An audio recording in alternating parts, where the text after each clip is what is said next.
My name is Jason Maier, and I am here because I'm local. I live in Connecticut, and when I saw that you guys were trying to put together like a regional thing that included all of my favorite spots, like Massachusetts and Rhode Island and upstate New York, I couldn't not come.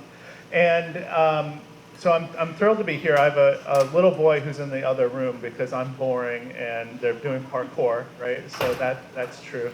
And my mom is here too, so everyone say hi to my mom. Yeah. I wouldn't be here without her. All right.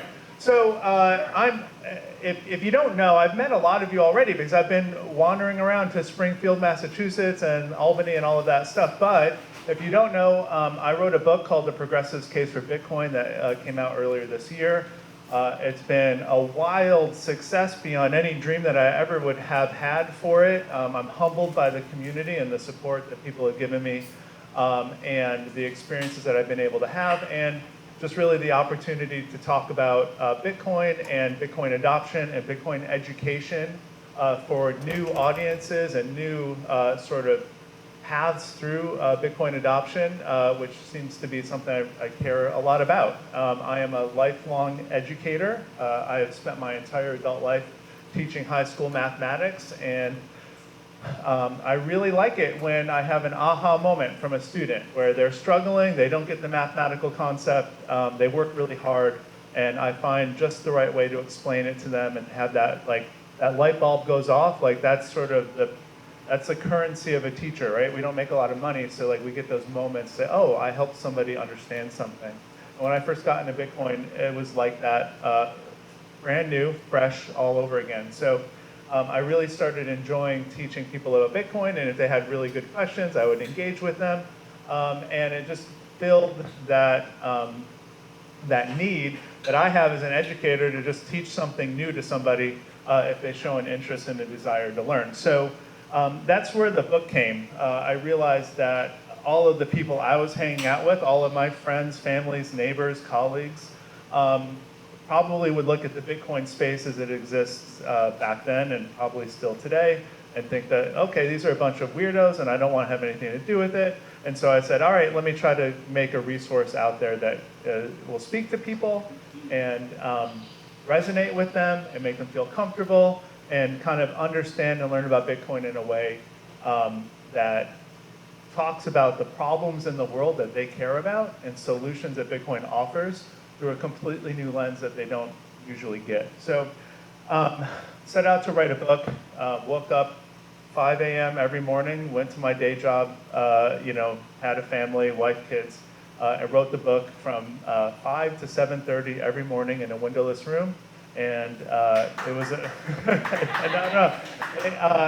because the choice was clear. It was given to me. You either wake up early or you stay up late. And I love to stay up late, but I can't be productive late. So I woke up early, and the best time to get something done is when your whole house is asleep. So that's what I was doing. And it's something I really cared about. Took me a few months and of really hard work. And since then, it's been sort of a roller coaster of amazing opportunities and amazing conversations and amazing getting people on board to the whole Bitcoin thing. So I'm happy to talk about the book, which spans 10 different chapters and all sorts of different topics and different ways to look at Bitcoin through a progressive lens for somebody on the left side of the political spectrum. But I've gotten a lot of feedback from people who've read the book or who purchased it. And really the idea for me about writing the book was that a Bitcoiner who's already sort of sold on the idea and has not been able to get through to a friend or colleague, an in-law, something, a neighbor, can have a resource to hand to that person that they really care about. They want that person to understand Bitcoin because they love them, but they're just sort of not getting through to them. And so to, my great pleasure and happiness, that's what the book is being used for. I get messages every week about people who purchase the book, not for themselves, but for somebody that they care about. I'm buying this book for my mom, I'm buying it for my sister, and these people are excited to gift the book to new people to learn about Bitcoin, and so far, people have been excited to read it and start to crack open on a new topic and a new issue for them. So I've had the pleasure of going down to Washington, D.C. Some people already mentioned that to me earlier. And along with Satoshi Action Fund and the Orange Pill app, we went around to every single congressional office in Washington, D.C. and we handed out one of 3 books, or possibly 2 of 3 books, which is mine, The Progressive's Case for Bitcoin, The Bitcoin Standard, and Layered Money by Nick Bhatia. And every single senator and congressperson received at least 2 Bitcoin books that day. And there was a whole army of people who went down and sort of volunteered to haul books around. And if you've ever tried to visit every congressional office in one day, like you'll get your 20,000 steps in, no doubt. Your feet will hurt. You'll do a lot of smiling and a lot of handshaking, but we were very proud of that effort. We handed out over 700 books to the people who are making the decisions and doing the regulating and doing the legislating.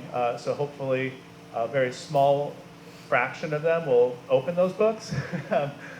Maybe even a smaller fraction of those people will read it and understand it and buy into the ideas in those books.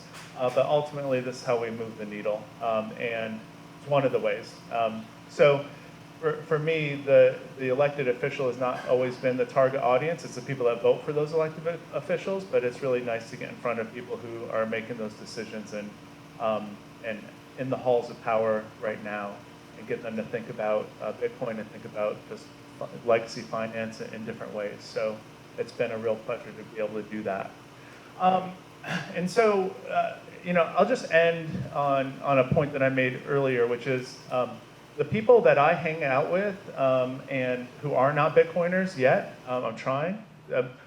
I've gotten a bunch of them already, but there's still a few, right? And I think that what's wonderful about the Bitcoin community, so many things. You have a generous, giving, warm community all around the world. I've been to many places in this country now talking about Bitcoin. I've been able to go to other countries talking about Bitcoin all around the world. Tremendous, giving, caring community who want to see the world become a better place.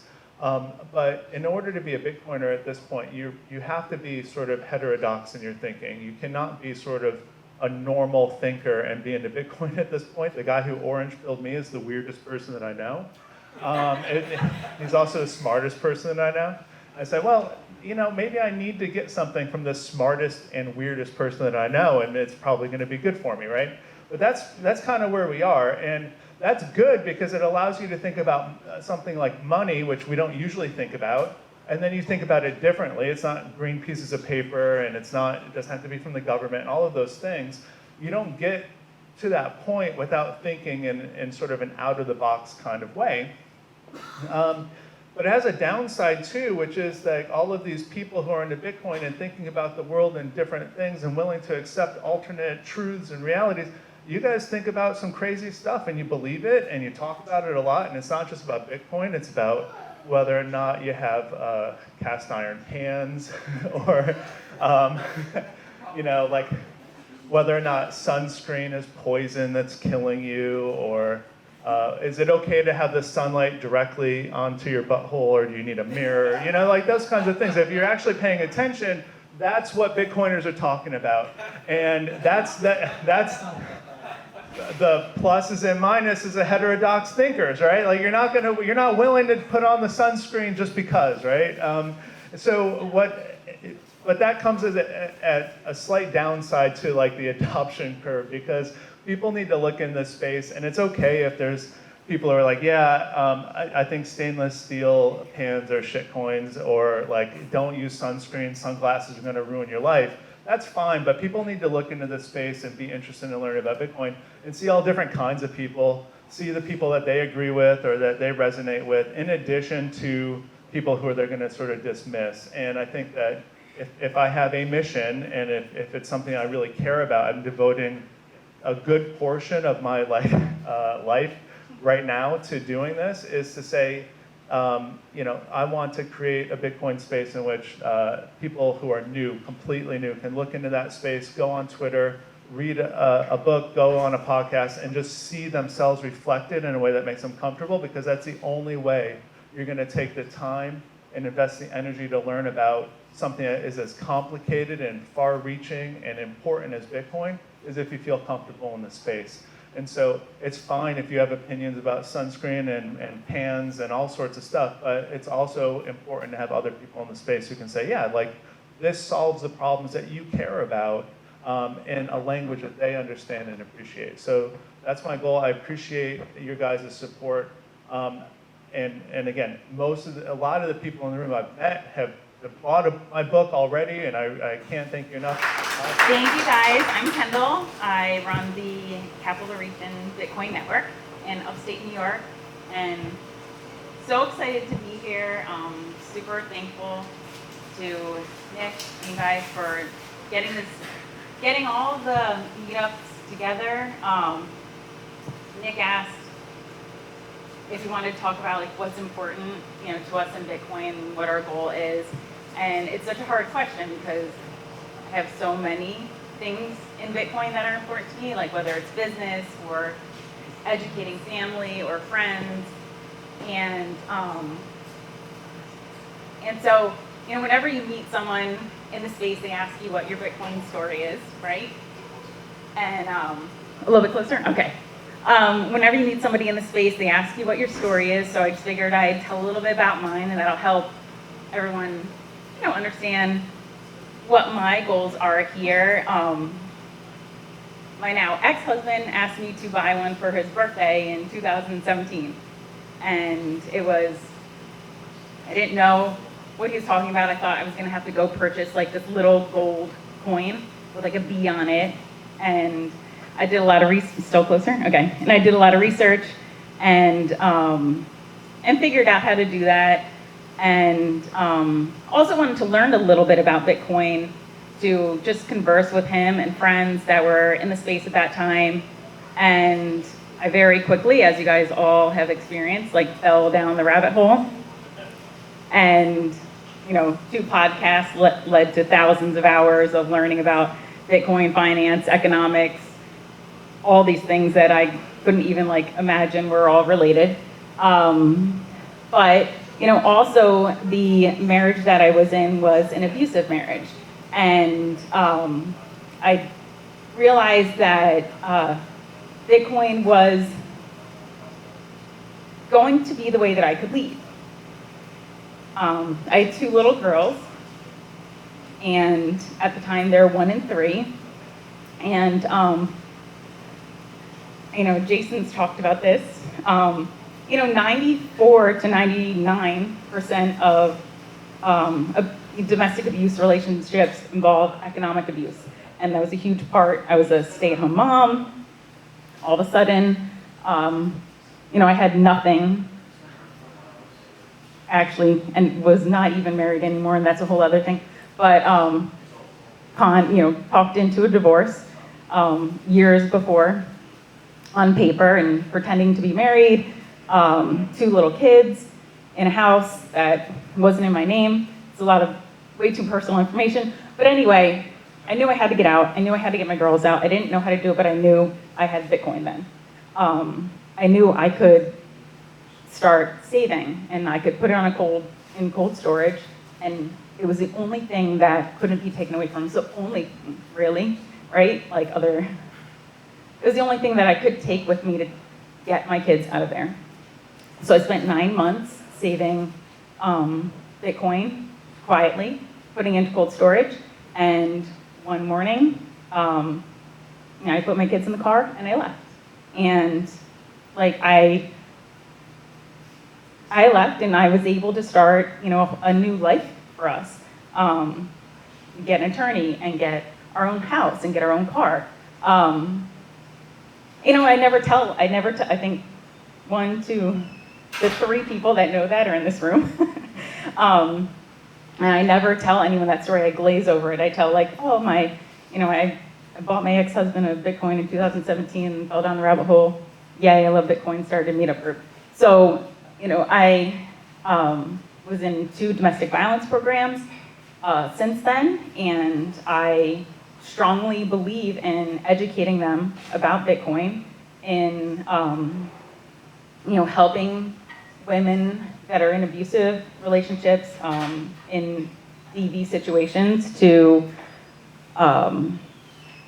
just, understand Bitcoin and how it can help them at least just get started in a new life. And the day that I left, he shut down every bank account, credit card, every single thing. And they were in both of our names, and every single thing was shut down. And I was just left, but it was okay. Like, I was okay. I had something that could save us. So I very strongly believe in, educating the domestic violence, domestic abuse community about the benefits of Bitcoin. And, like Jason said, and everyone says, like, this is such an awesome, loving community. Like, everybody wants to help. So I know that there's like so much there that we can do. And there are so many people that are stuck in these horrible relationships because they can't afford to leave. Like, they can't get out.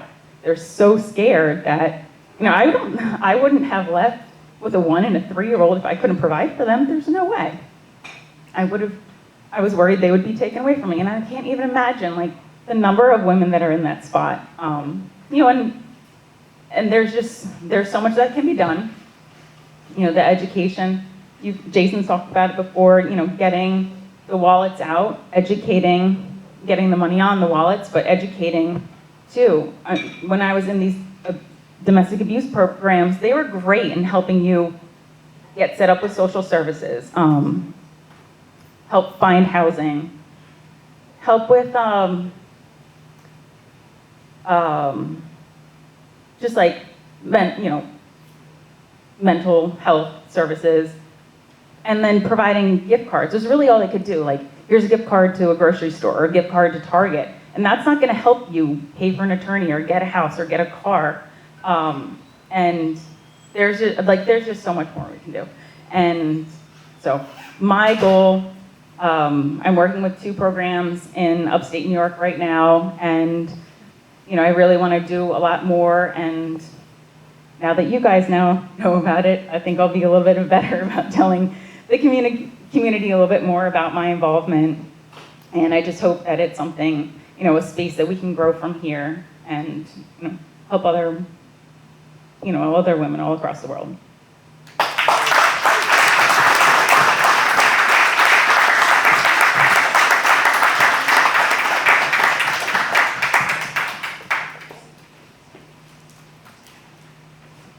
That was great, Kendall. That was really inspirational. Mine isn't as inspirational, but my name is Phil. You may know me as Need Creations from social media, but I'm an educator, home miner, node runner, and just a friendly guy. I run the New Hampshire Bitcoin Brunch group. We're a subsidiary, it's not really that official, but of the Miami Bitcoin Brunch group, which is one of the longest running meetups in the world, I believe. I believe they've met every single week for almost 2 years now, maybe longer. But the leader of that group is a great Bitcoiner named Prem. And I met him through my Bitcoin education Discord that I created about 2 years ago. He joined through, I think, finding me on Twitter. We connected and got to know each other, and he hosted me for Bitcoin Miami 2021. He was a great host, and he taught me about his meetup and showed me around the city, and had a tremendous time at the conference. Every time I go to a conference, it's a tremendous time. I highly recommend it. And you're all at a Bitcoin meetup now, but if there's not one near you, just start one. Highly recommend doing that, because you get to meet great people like yourselves. So I just wanted to give a quick introduction, kind of make my statement about starting a meetup, because I think it's very important. Very important to grow Bitcoin adoption. And maybe don't even mention Bitcoin in the name, because that tends to scare people. But just make it like a social thing, and if Bitcoin happens to come up in conversation, then that's great. But I'm also affiliated with Satoshi's Journal. We're a Bitcoin education platform trying to bring global adoption. We did a lot of work in Africa, and we continue to do, we have a great Bitcoin education website. We pay Bitcoiners for their contributions to our website in Bitcoin. So if you want to write for us, just let me know. I can connect you there. I've done a lot of work, as you know, for mass adoption. Upon meeting Jeff, I think just about a year ago, last winter, and 6 months after meeting, we put on the Freedom Festival. So it was one of my proudest moments as not only a Bitcoiner, but a human being, because I've always, since becoming a staple of the festival world, where in 2011, Avicii, famous DJ who's no longer with us, but he performed at my University of New Hampshire. And since then I fell in love with electronic dance music and festival culture. I've always wanted to put on something like the Freedom Festival. And when Jeff came to me with the opportunity, I was so excited I dropped everything I was doing, besides my fiat mining job, which I'm a high school teacher. But I just focused full head of steam on the festival, and we put it on, and many of you were there. And I'm just excited to be here and to plan the next one. I think it's going to grow. It's going to be bigger and better every single year. I hope you guys can all come. Just very excited for that. And if anyone wants to come meet me or wants to ask questions or get to know me, I'm a very open and friendly person. So don't hesitate. Reach out to me. My DMs are open online. If you want my phone number, I'll give you my phone number. I know a lot of Bitcoiners are pretty anon and a little hesitant about their identity, but I'm not like that. It's just not who I am, and so I'm very, very public, and I don't mind that. So thank you all for coming. I'll also plug a Bitcoin product that I created called the Pleb Cards. They're Bitcoin educational playing cards, so you can play poker with them. You can do magic tricks with them. You can orange pill your family and friends at poker night. They're over there. You can check them out. And if you want to buy a deck, I accept sats preferred. Bitcoiners are loving them. I've sold out the first 2 editions. I ship them all around the world. So that's been a cool thing that I've been doing to try to help educate people too. Every card has a unique aspect of Bitcoin education on it. And I also brought a children's book that we wrote with Satoshi's Journal. If you know any kids or want to get them introduced to Bitcoin, it's a cool little story. That's also over there. So definitely check out all that stuff. We got some other great stuff from Proof of Ink, my boy back there. He's got some great merch, so definitely check that out. And the other thing I wanted to plug is back to Freedom Festival Year 2. If anyone is interested in getting involved or helping in any capacity, whether you want to help market it, you want to be a vendor, you have some connections in the music industry, or you want to DJ or anything along those lines, if you just want to volunteer your time, come see me at some point before you leave and we'll get you signed up. Just grab your email or something, because we'd love to get more people involved and to grow it bigger, better. So thank you everybody, love you, keep stacking sats.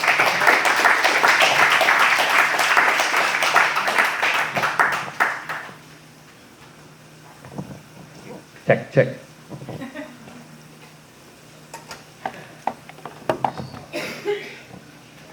Before I was into Bitcoin, I played a lot of music, but I haven't been behind a mic in a long time. So I'm Andrew, at Rhode Island Bitcoiners on Twitter. Started the Rhode Island Bitcoin Meetup a little over a year ago, and actually want to tell a short story, and hopefully we'll land it with some of you guys looking us up and coming to join us. So June 9th, 1772, a merchant ship was sailing up Narragansett Bay, captained by Benjamin Lindsay. I say captain, that's like exaggerating. It was like this small ship. And this big British tax ship comes like cruising behind, drops in sails and flags, and like, we're gonna board your ship. This comes after a lot of different acts, and you know the timing. This is pre-Boston Tea Party, but after Boston Massacre.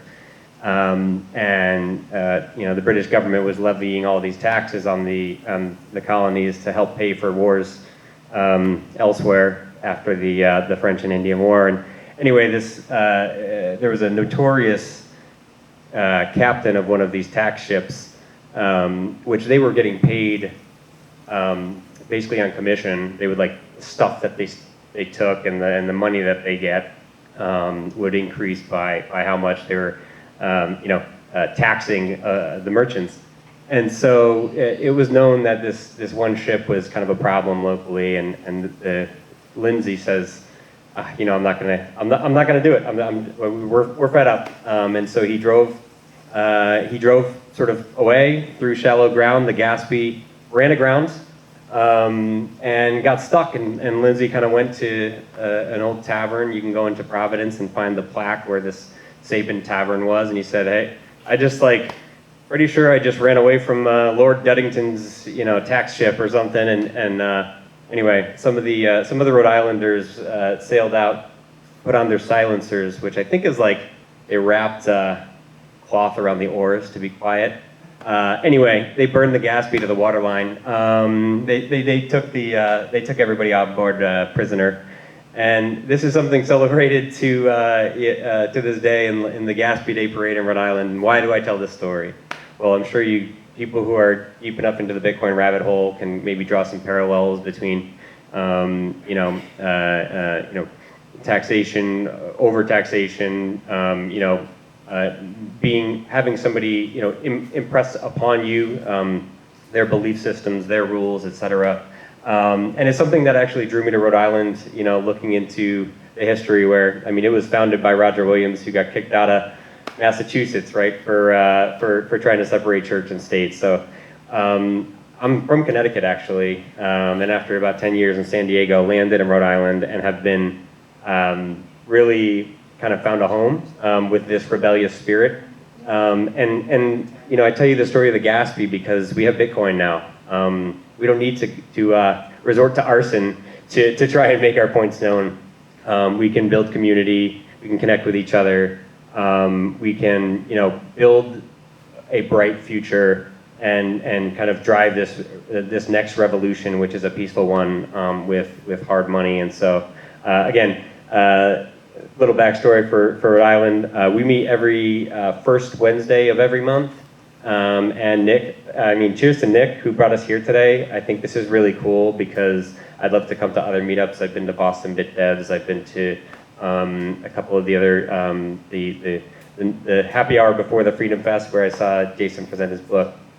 But yeah, we're about 5 people per month that meet up. So small meetup and growing. And you're all welcome anytime. So reach out to me. I'm at AGBegin on Twitter. And just one small kind of note, I work at a company called Galloy. We build a wallet called Blink. It used to be Bitcoin Beach Wallet. I'm very passionate about bringing the local community back into the Bitcoin space. So in Rhode Island and in Massachusetts and in New York, we're doing that via meetups. In other places of the world, they're doing that via building these local circular communities, people who are basically their entire town. You can get a haircut and use Bitcoin. You can, buy your milk and use Bitcoin. We shared a video from Ghana the other day, somebody buying a live chicken with Bitcoin. And, and it was $2, right? And they were just paying with sats. And, I'll say one story. Thank you for sharing, Kendall, your story. And, Joe Nakamoto, who many of you probably know, recently traveled to Peru, which is one of the areas that is heavily sort of building this Bitcoin circular economy. And the story there is over and over and over empowering women that are oftentimes in situations of otherwise, having no other places to turn. So your story really resonated, and it's pervasive around the world, not even around here. And so lastly, I'll leave you guys with sort of a little bit of fun.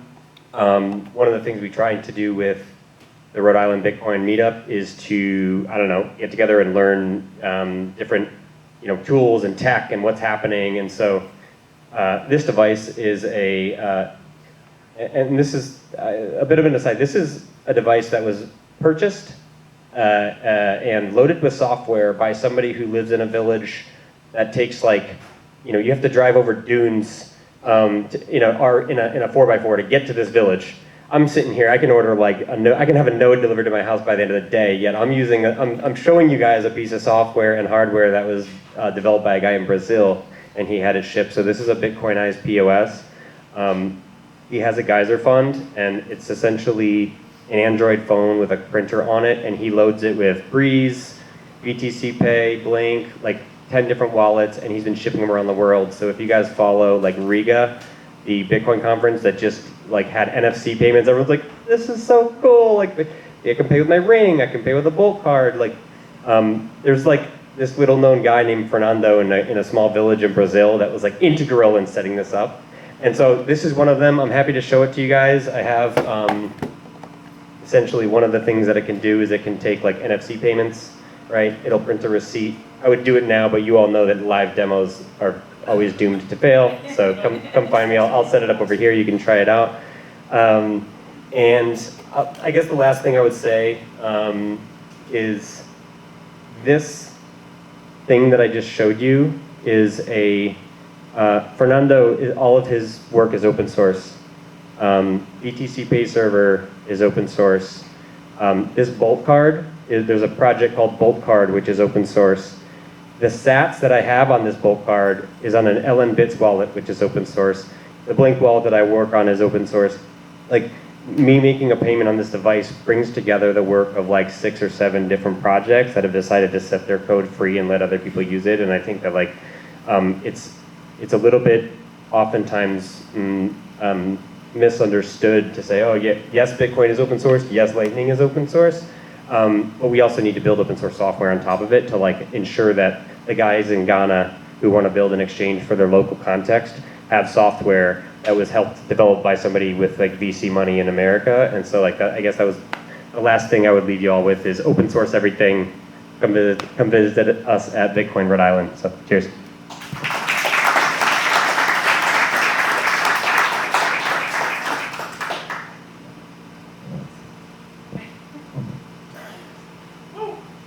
Thank you. All right, I'm Reed. I run the Western Mass Bitcoin Meetup, and I guess there's kind of 2 topics I want to talk about with you guys today. The first one is just a little bit about our Bitcoin Meetup. So I started our meetup a little over a year ago, so it'd be September 2022. We started out huge. It was me and Evan for like the first 4 months. So 2 people. It does not take much to start a Bitcoin meetup. So thank you to Evan. Huge shout out. So it was Evan and I for the first few months, and then people started to find us. And we started to get some more people, and we went to 3. And then we went to 8. And then we had like our biggest meetup ever, which was like 18. And it was huge. And so one of the first goals of my meetup was to find the Bitcoiners who are near us. I knew they were out there, and so I just wanted to find them and let's start talking to each other. So right now we actually have 2 meetup locations. We have a social meetup where we meet basically in a bar in Northampton. And then we have a second meetup, which Lisa's here. Shout out to Lisa. Lisa has a frame shop outside of Springfield, and we meet at her frame shop every other month to do Bitcoin educational topics. So whether that just be Socratic seminars to talk about the latest Bitcoin news, we've also had some special topics. Jason has come to talk about his book. We've had ones on Bitcoin mining. Ben did one on Bitcoins, not shitcoins. It's always an important topic. We have our next one coming up in a few weeks. I think we're going to focus on, I'm bringing my kids, so it's going to be a little bit more fun. We're going to do Bitcoin culture and the Matrix and the connections that go there. A lot of good memes will be shared at that meetup. So, it's been a really great, 14 months or so since running the meetup. A lot of really great relationships that I've been able to make, connections I've been able to make all over the state, all over New England. So if you don't have a local Bitcoin meetup, start one. I heard rumblings that there should be one in Worcester. So maybe if you're in that area, please think about starting your own. But this particular event I think is great because it lets us all, especially a lot of the more rural areas like we are in Western Mass, our regular attendees is 8 to 10. So, we're a rural meetup, and it's great, and we have a great core group of folks who come out. But, this particular one I think is good because it just lets a lot of these rural meetups all take a little bit of time to get together and to get to know each other a little bit better. The second topic I wanted to talk about real quick is to sort of plug a new idea that we're floating around. So one of the main topics that comes up, month over month, I would say at our meetup is multi-sig. Multi-sig is something that I would say the vast majority of people that I've talked about, the vast majority of Bitcoiners, immediately go, oh wait, that's like way too complicated. I'm definitely going to screw that up. So single sig only. I get it, right? That's what I'm going to do. And I think that's really important, that you stay within your comfort zone. That being said, multi-sig is not as hard as you think. But, I think that it takes some learning. Bitcoin, as some people like to say, is responsibility go up technology, right? If you're actually holding your own wealth, you're not trusting a bank, there's no password reset button, you're going to need to have some confidence about what you're doing. So we are starting a in-person classroom class to walk people through multi-sig setups. And we're going to have our own laptops, we're going to have our own hardware wallets, so people can sit and go through a seminar they won't have to worry about, sketchy hardware wallets that may or may not infect their computers or anything like that. It's going to be, please bring nothing. Please bring a pad and paper to take notes on. You will leave with education.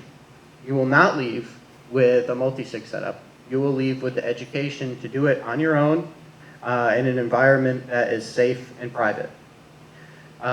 So if you're interested, I'm willing to, once I get the class up and running, which will hopefully be in the next couple of months, if you or anyone you know in your local Bitcoin meetup, I would love it if you would shill this.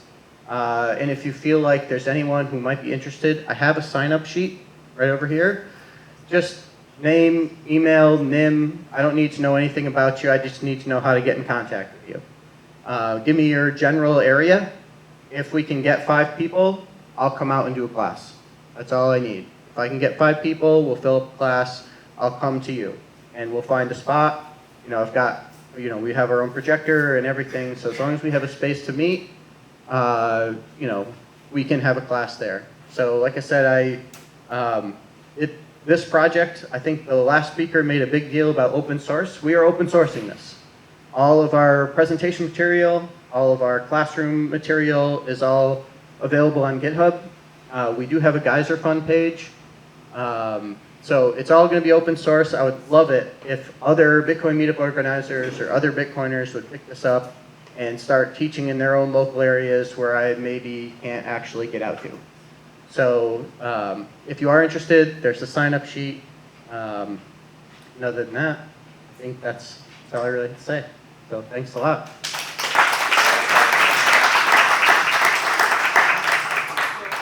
What percentage of that class is dedicated to operational security or remote safety? Yeah, so the first half of I don't know about the first half. The first segment of the class, actually it's, maybe this is a good time to bring up.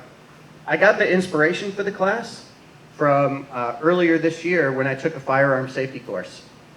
It was the first time I was planning on applying for a license to carry in Massachusetts. And to do that, I took a firearm safety course. And as we were going through the course, I was like, there should be a multi-sig safety course because you can screw this up. And it's a big deal, right? If you screw up with a firearm, the consequences are severe. And if you screw up with a multi-sig, the consequences are also severe. However, there are a lot of people who still own guns. And it's not maybe quite as, it is responsibility go up, but it's not impossible. You do need to know what you're doing, and you need to be careful about making sure you don't make mistakes. So the first part is going to be about, some of it will be about operational security. Some of it will be about how to generate seed phrases in a secure way.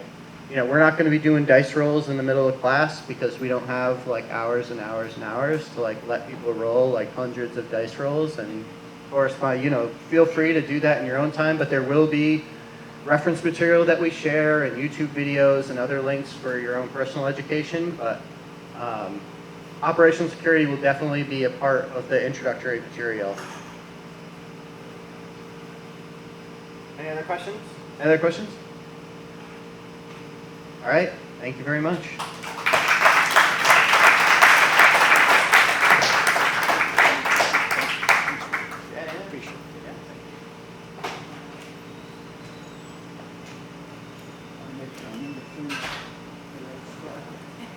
Hi guys.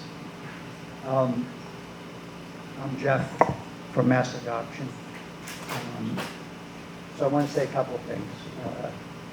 First of all, I want to thank everyone for coming, but more importantly, the people that really helped with this idea and actually helped to put it together. So Nick has done everything. So Nick has been great, and a lot of the accolades will go to Nick for putting this together. So thank you.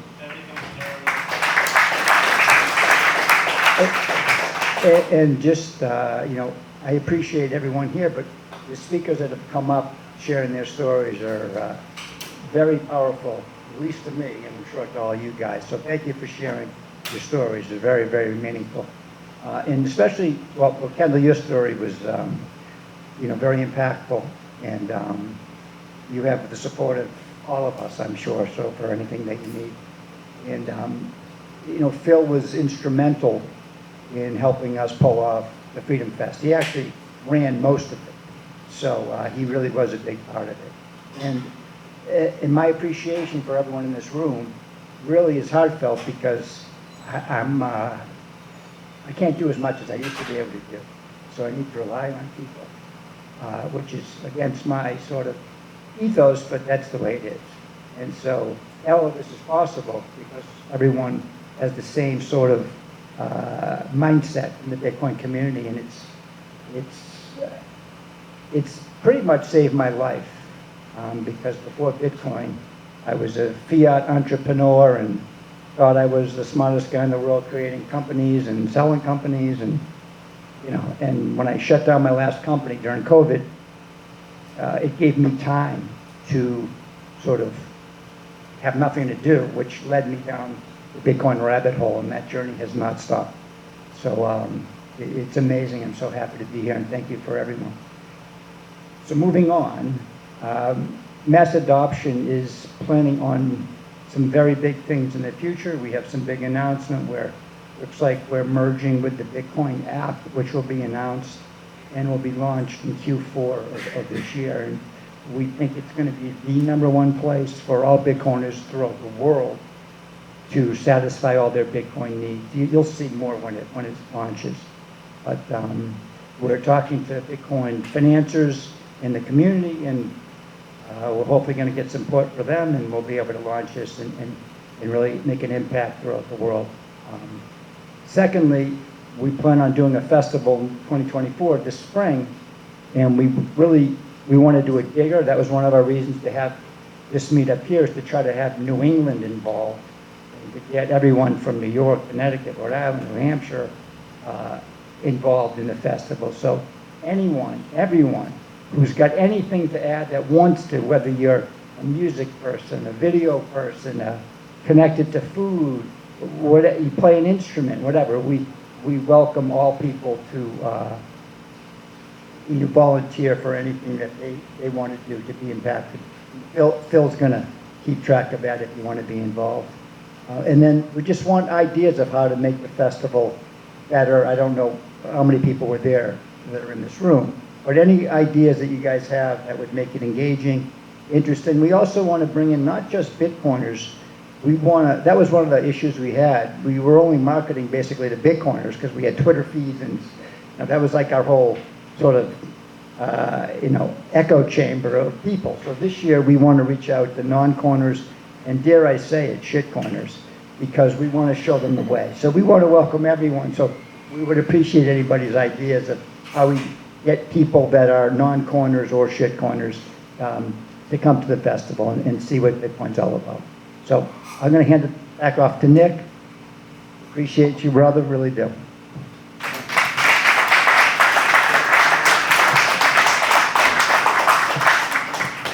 Yeah, so thank you guys for staying this long and listening to everybody and hearing all these different perspectives. So yeah, with Jeff, basically we've gone back and forth a lot in terms of conversations, and specifically about, you know, things like festivals, conferences. What do they represent? Like, why go to them? Are they actually of value? And talking to Jeff, basically the way I've thought about it a lot is there's a lot of hidden talent and a lot of talent that is basically blocked off in the old way of doing things. And I think, you know, we can talk about the direct innovation within Bitcoin itself, but I think it unlocks potential opportunities around it in terms of, you know, what's the future we want to live in, what technology actually helps us versus hurts us. You know, how can we build things that are meant to last versus degrade, you know, as fast as possible. So with that, I actually just, we have a chef over here, 5-star chef. His name's Joel. And he's not just a chef. That's actually just his little side hobby. He's what I would call an inventor. I've called him an engineer, but that's bothered him. But he has worked for a long time on some very interesting materials. So basically, I just want to give him a few minutes to basically explain what he does and what he's creating and some things that we're working on trying to bring value to the Bitcoin community and see if the Bitcoin community sees what we see on some things.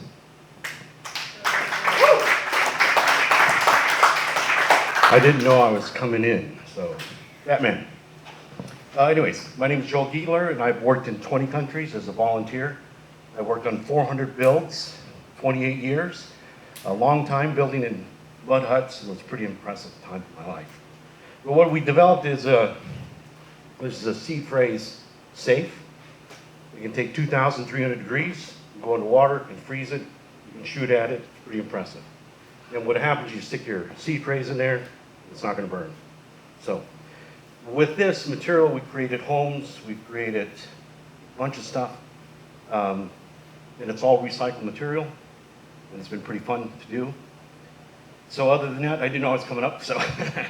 But yeah, so our company is Treadstone Armor, and we've developed these coatings that go on houses to reduce heat, to improve the air conditioning. Talk to me later. That's it.